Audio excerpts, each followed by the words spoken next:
Kecelakaan tragis pesawat Air India di Ahmedabad pada Kamis 12 Juni 2025 menyisakan pertanyaan besar terkait penyebabnya. Pakar keselamatan penerbangan menduga gangguan teknis terjadi mendadak di fase akhir proses lepas landas. Profesor John McDermott dari University of York menyebut gangguan kemungkinan muncul di detik-detik terakhir sebelum pesawat benar-benar mengudara. Menurutnya, pilot masih bisa membatalkan lepas landas hingga titik tertentu di landasan. Namun pada kasus ini, gangguan dinilai terlalu mendadak dan parah sehingga tidak sempat ditangani.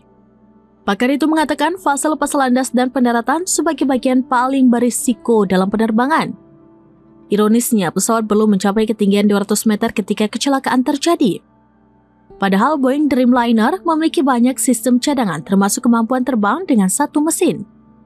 Sementara ex-mantan pilot sekaligus pakar penerbangan Saurabh Bhatnagar menduga faktor penyebab lantaran menabrak kawanan burung di udara.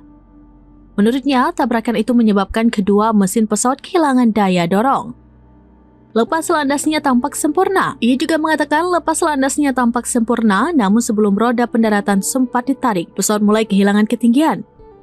Ini mengindikasikan adanya kehilangan tenaga atau daya angkat. Sebagai informasi, pesawat yang mengangkut 242 penumpang itu menabrak sebuah gedung asrama dokter hanya beberapa menit setelah tinggal landas.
Download Tribun X sekarang, menghadirkan lokal menjadi Indonesia.